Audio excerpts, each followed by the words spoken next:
Assalamualaikum warahmatullahi wabarakatuh. Izin memperkenalkan diri, nama saya Hilwa Taskia dengan NPM 2241190 dari Manajemen 22A. Di sini saya akan menjelaskan tentang materi keempat manajemen keuangan, yaitu rumus dan perhitungan rasio keuangan. Sebelum mengetahui rumus dan perhitungannya, di sini saya akan menjelaskan tentang pengertian rasio keuangan. Rasio keuangan merupakan rasio atau ukuran yang dihitung dari akun-akun atau komponen-komponen di laporan keuangan.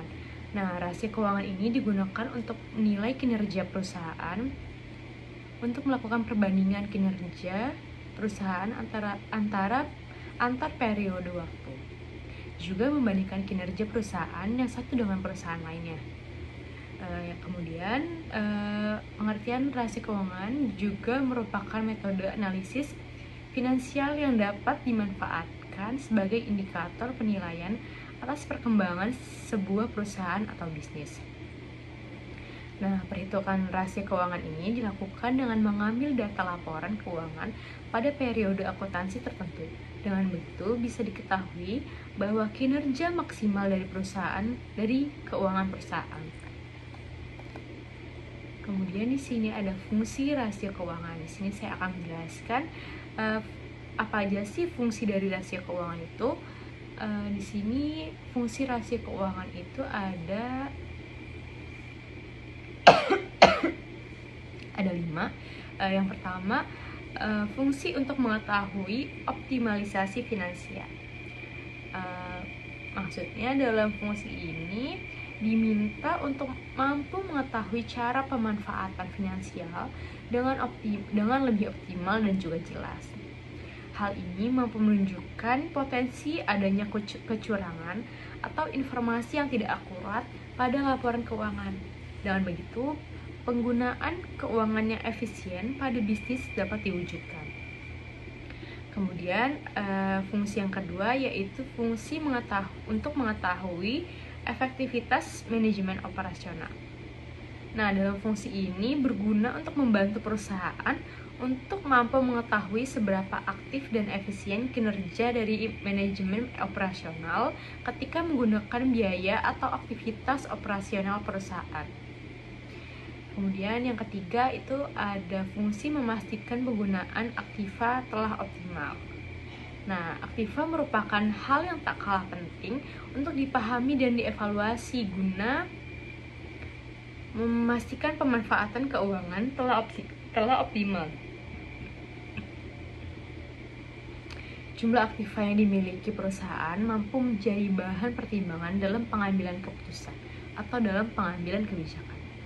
Tanpa fungsi rasio keuangan, optimalisasi penggunaan aktiva tidak akan bisa diketahui secara akurat atau secara detail.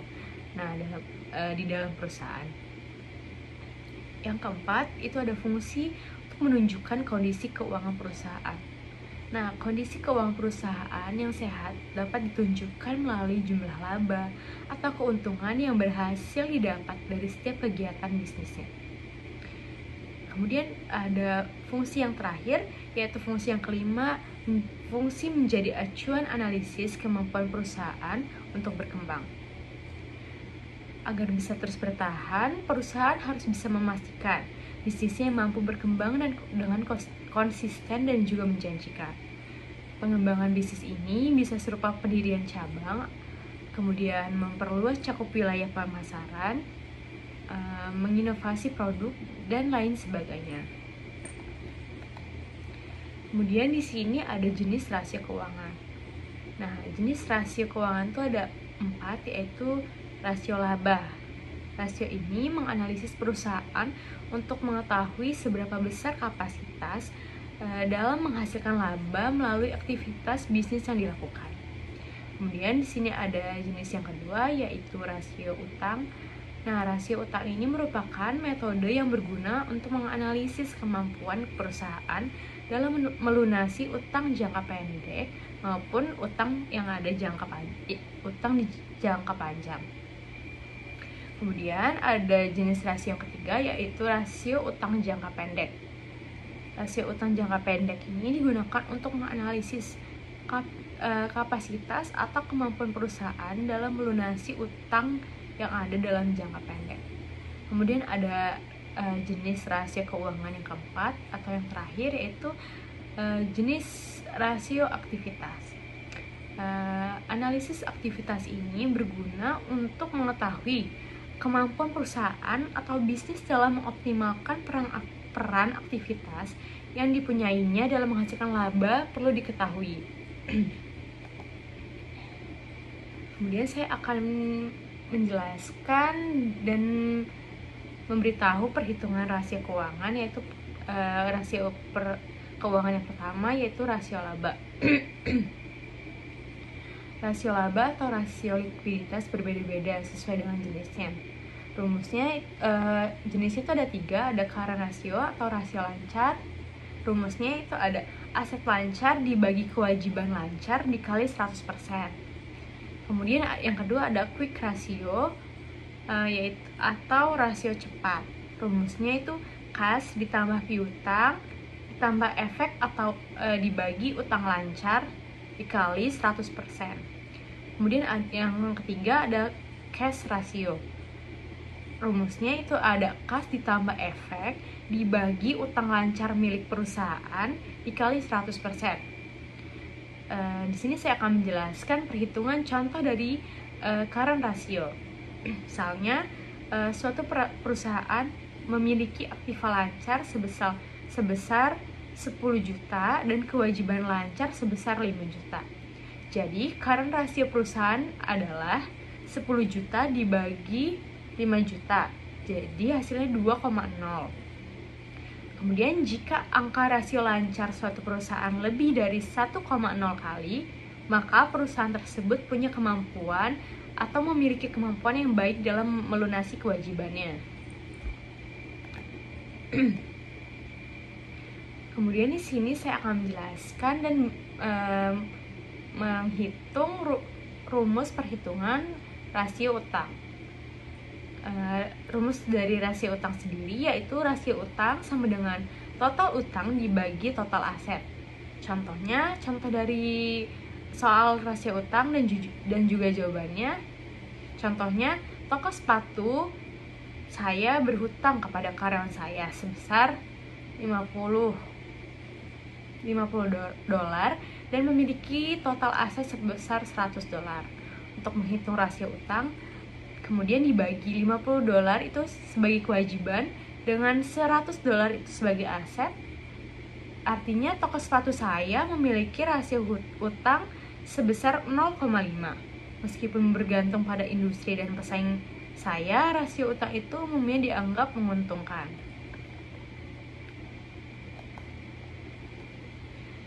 Kemudian di sini ada saya akan menjelaskan tentang rumus perhitungan dari rasio utang jangka pendek. Rumus rasio solvabilitas ini dibagi menjadi 2 jenis, yaitu ada rasio utang terhadap aktiva yang rumusnya adalah jumlah seluruh liabilitas perusahaan dibagi dengan total aset milik perusahaan dikali 100%. Kemudian ada rasio utang terhadap ekuitas. Rumusnya jumlah seluruh liabilitas atau jumlah seluruh liabilitas dibagi ekuitas pemegang saham dikali 100%. Nah, jika rasio solvabilitas semakin tinggi, berarti perusahaan dianggap mampu melunasi hutang-hutangnya. Contoh soalnya yaitu contoh perhitungannya, misalnya pemilik dari PTB memiliki ekuitas di perusahaan sebesar 100 miliar. Dari total asetnya 250 miliar. Yang artinya adalah 150 miliar ini didapat dari hasil utang. Nah, sementara itu kewajiban lainnya adalah PTB ini jika ditotal sebesar 25 miliar. Maka dari segi D atau E,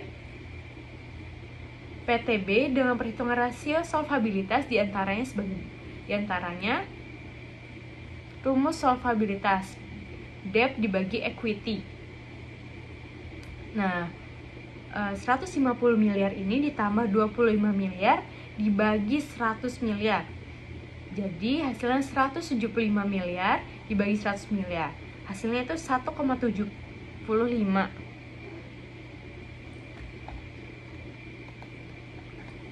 Kemudian di sini ada rasio aktivitas masing-masing rasio aktivitas.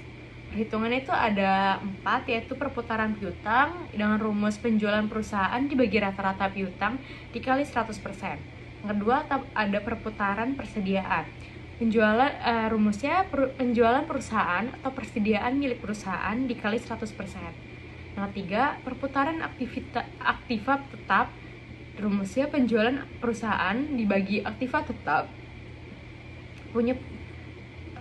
tetap milik perusahaan dikali 100%. Yang keempat, perputaran total aktiva dengan rumus penjualan yang dihasilkan perusahaan dibagi total aktiva dikali 100%. Contoh perhitungan rasio ekuitas itu, contohnya ketahui perusahaan C adalah pemasok suku cadang untuk alat berat dan semua pelanggan melakukan transaksi secara kredit. Nah, penjualan kredit bersih untuk tahun ini adalah 1 miliar dan rata-rata piutang usahanya adalah 250 juta. Berapa sih perputaran piutang usaha perusahaan C? Nah, caranya yaitu kita pakai rumus perputaran piutang usaha. Yaitu 1 miliar dibagi 250 juta. Jadi hasilnya perputaran piutang usahanya yaitu 4. Baiklah, itu saja yang dapat saya sampaikan dengan penjelasan manajemen keuangan materi yang keempat ini. Saya akhiri. Wassalamualaikum warahmatullahi wabarakatuh.